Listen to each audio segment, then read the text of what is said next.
Welcome into Locked On Phillies. It's September, and the Phillies are looking like they're ready to collapse again. I'm panicking, and I'll tell you why, as well as a preview of the series with the Miami Marlins and a look at who thinks the Phillies are going to make the playoffs on today's Locked On Phillies.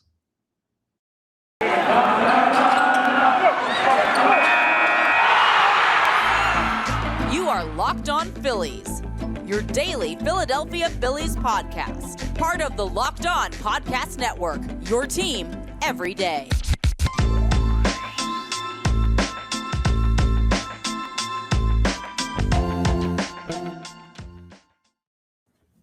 Yes, this is Locked On Phillies. I'm your host, Connor Thomas. Been talking Phillies baseball for years over on 97.5 The Fanatic on the radio, NBC Sports Philadelphia on the TV, and now happy to be here with you as your host of Locked On Phillies. I want to thank you for making Locked On Phillies your first listen every day. We're free and available wherever you get your podcasts. A little bit of a long weekend there, no Labor Day episode because of the holiday, and happy to get back to you to say this. I'm absolutely panicking. I'm losing my mind. The Philadelphia Phillies have lost 6 of their last 7. All 6 of those games, the team's well under 500. A terrible, terrible road trip out there on the West Coast. They lose 3 of 3 to the San Francisco Giants. They get swept. They lose 2 of 3 to the Arizona Diamondbacks and give up a total of 25 runs in those 2 losses. The only win they muster, well, it was an 18-2 win, which is ridiculous. Like, I don't know what's going on. And then they also got shut out by the Pirates. This team is faltering right now. Not to use Bailey Falter, who actually got the win in the game in Arizona as the only Phillies pitcher to record a win in the past week. Not to use his name, but that's what the Philadelphia Phillies are doing right now. I'm absolutely in panic mode. I'm absolutely losing my mind. And if that wasn't enough, the Philadelphia Phillies, they start a series with the Miami Marlins, who have been the Grim Reaper for them for the past couple of years. We're going to preview that series coming up in the next segment, but I just need to tell you why I'm absolutely losing my mind with this team.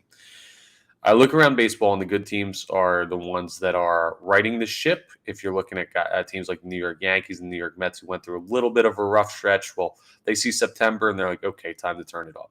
Or teams like the Atlanta Braves and the Houston Astros, who are just hot all the time, it seems like, and are consistent winning teams and take care of business where they need to.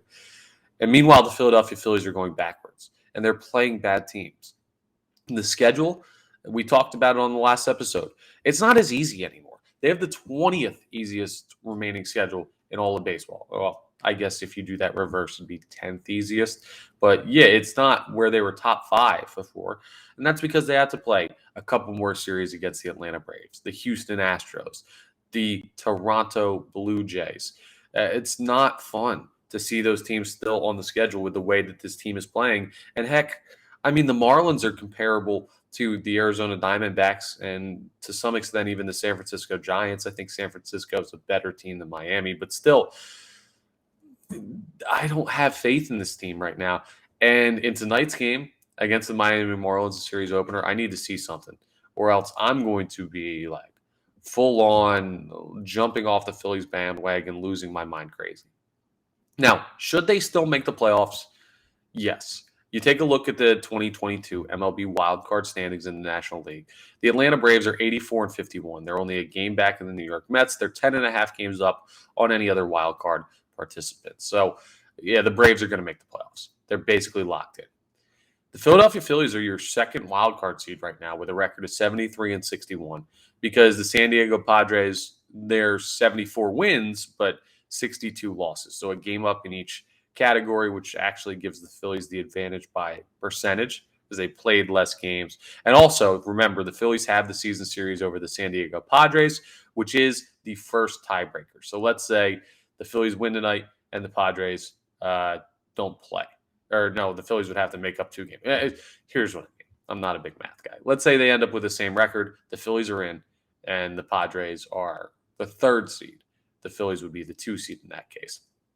The Milwaukee Brewers, they're 2 games back of the San Diego Padres and the Philadelphia Phillies. They are 71-63 right now.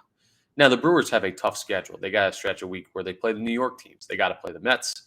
They got to play the Yankees. And Those are two teams that I just listed that have righted the ship from a little bit, not really a collapse, but like a misstep for the Mets, a full-on collapse for the Yankees, and they've pulled out of the tailspin a little bit thanks to Aaron Judge's heroics. But the Brewers have a tougher schedule than the Philadelphia Phillies, and they're the worst team.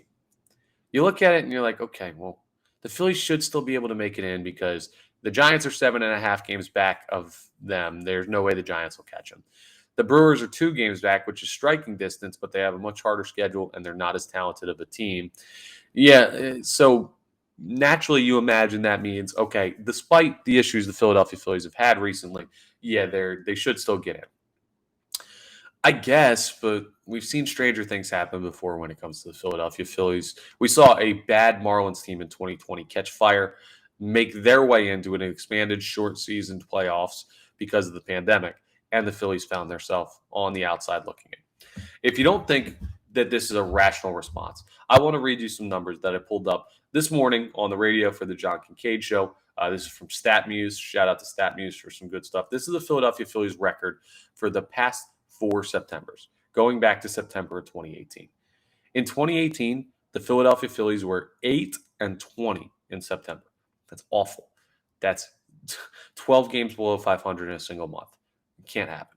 2019, the Philadelphia Phillies were 12-16 in September. That's 4 games under 500 for an entire month.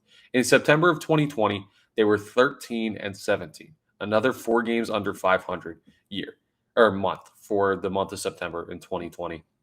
And in September of 2021, it's as close as they've gotten to just going 500. They were 13-14. The Philadelphia Phillies over the past 4 years have not even gone 500 in a single September. So yeah, is September an issue for this team? I'd say those numbers say so.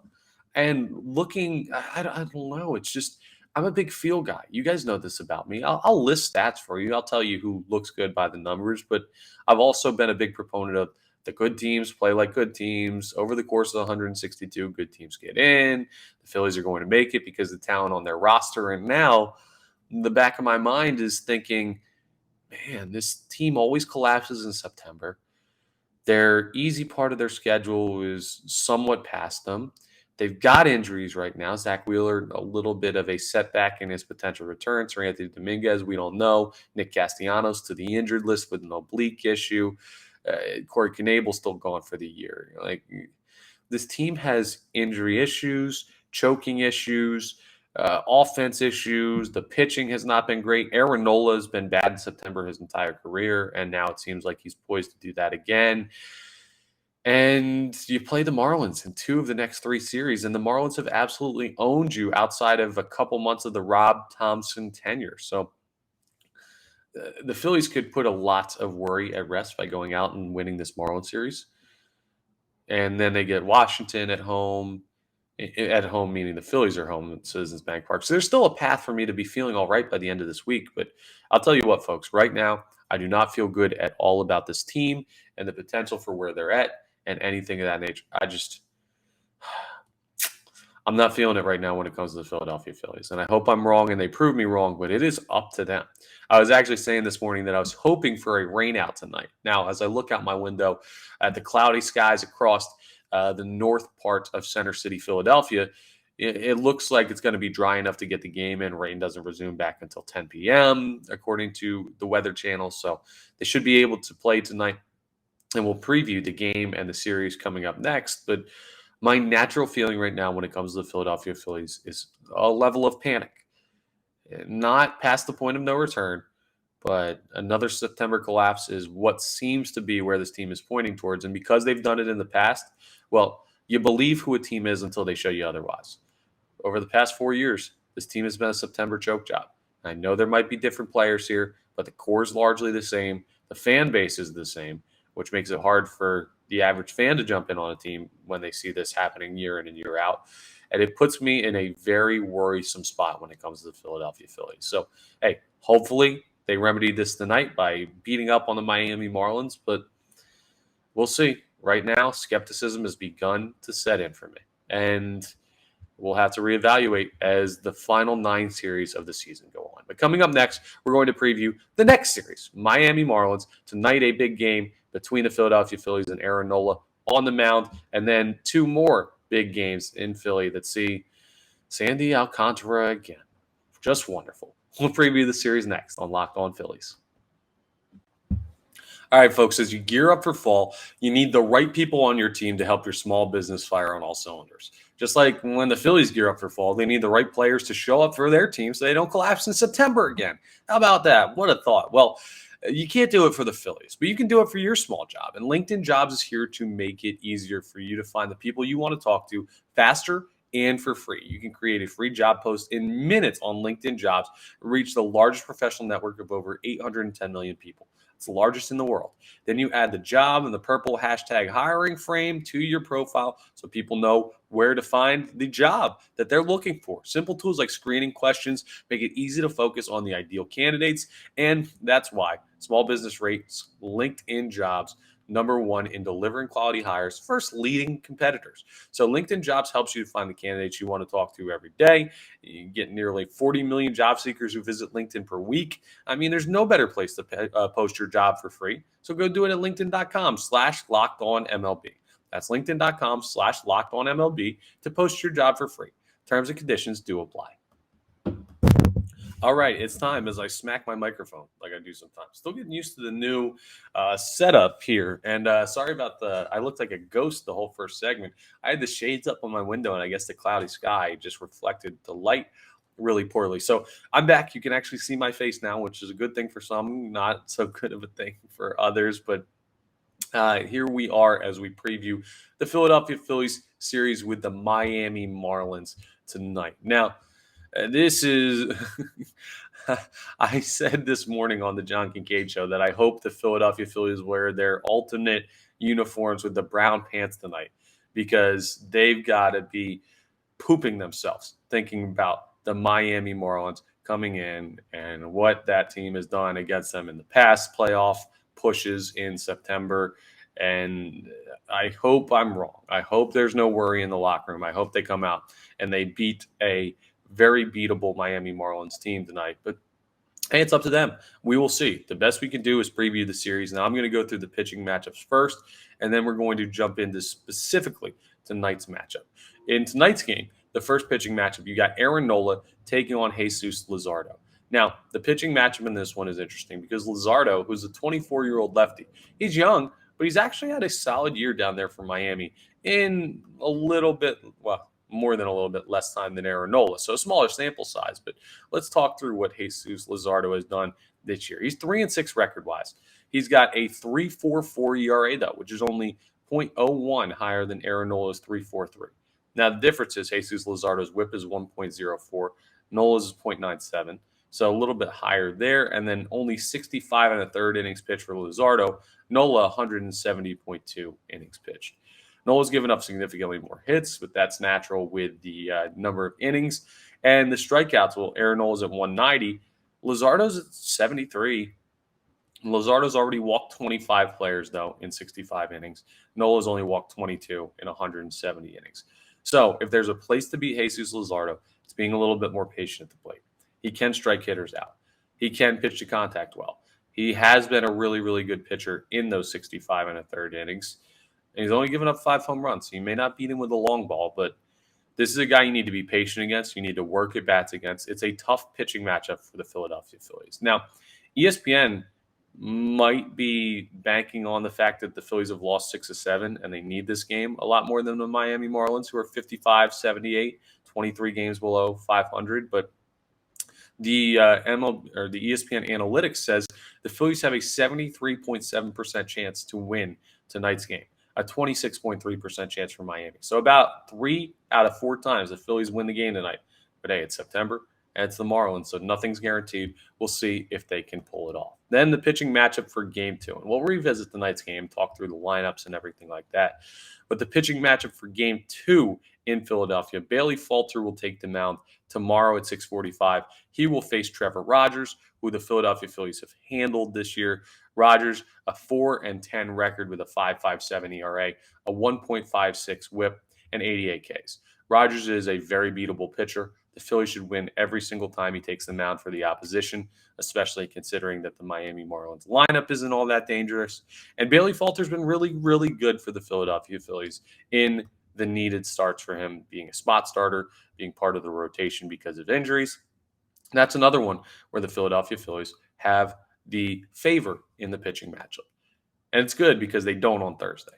Thursday, Kyle Gibson takes the mound and he faces off against Sandy Alcantara. Alcantara is an MVP, or not an MVP, a Cy Young candidate, though. He's up there in the National League. And while he may have been overtaken by some other guys whose teams are performing better, and that does weigh into these individual awards, he's still got a 2.36 ERA. He's still got 170 strikeouts. He's still got a 1 whip. He's still been really hard to beat. Now, the Phillies have done it twice this year, and they've won 3 games that he started. The fact that they have to face him 4 times in a year is already patently ridiculous that they just run into this guy so often. Just poor luck with the scheduling and when he comes up for the Miami Marlins in their rotation. But hey, the Phillies have done it before. They can do it again. Kyle Gibson, he has hot stretches of a season. He has cold stretches of a season. He's in kind of a cold stretch right now. Well, he's got a 9-6 overall record with a 4.48 ERA. He struck out 116 batters and a 1.25 whip. He's been an average Major League Baseball pitcher when everything's all said and done, with high upside for singular games. What I mean by that is his numbers break out the average, but he's had performances that are the makings of a 2 or even a low-level 1. So he's got it in there. Could he show up and outduel Alcantara? Very possible. We'll have to wait till Thursday to see, but it's not like the Phillies are dead in that series finale, but they better win the darn first 2 because that third one is going to be a dogfight. So there you have it. Those are the pitching matchups. The Phillies, I would say they're favored in 2 of the 3 pitching matchups, and that should mean 2 wins out of 3. Now, we have the lineups for tonight's game. So before we go to Off the Poll and revisit our poll from Friday before the long weekend, let's look at the lineups and how they fared against the opposing pitchers so far. So the Miami Marlins lineup goes like this. Birdie at second base, Joey Wendell at third base, Anderson in left field, Garcia in right field, Garrett Cooper designated hitting, Fortes catching, Blade in center field, Rojas at shortstop, and Diaz at first base. Their career against Aaron Nola, well, Birdie's 375, but he's only got 8 career bats. Joey Wendell 2 for 6 with a 333 average. Anderson in left batting 345. Garcia over his career and only 5 at bats. Garrett Cooper 3 for 16. The bottom of the lineup, yeah, either they haven't seen him like Blade or Diaz, or they are batting all below 300 against him. 290 for Miguel Rojas and 31 career bats, which is the most of anybody on that team against Aaron Nola. But yeah, the 3 guys to worry about who have hit him pretty well are the 3 guys at the top of the order: Birdie, Wendell, Anderson.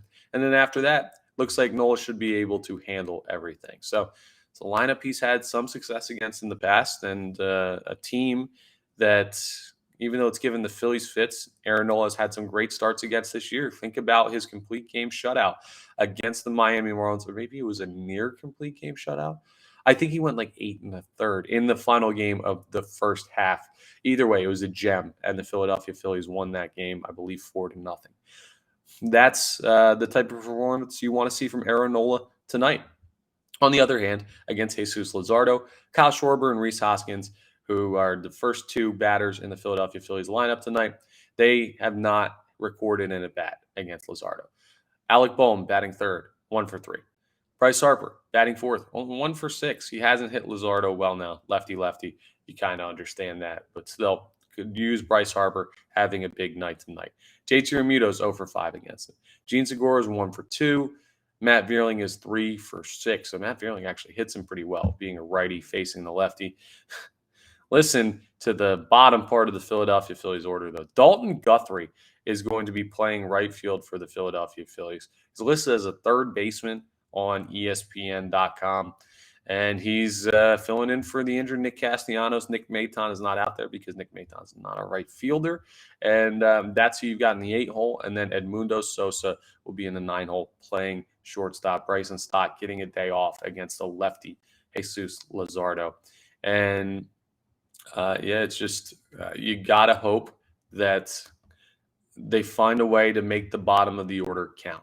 Guthrie and Sosa have both also not faced Luzardo ever, so maybe they'll be able to take advantage of something.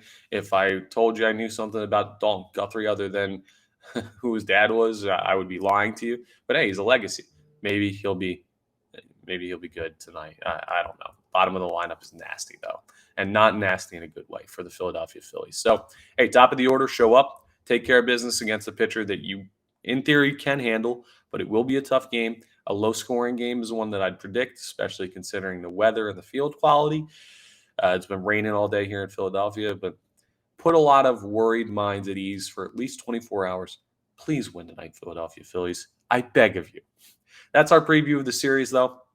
Tomorrow we'll have a recap of tonight's game and a deeper dive into Game 2.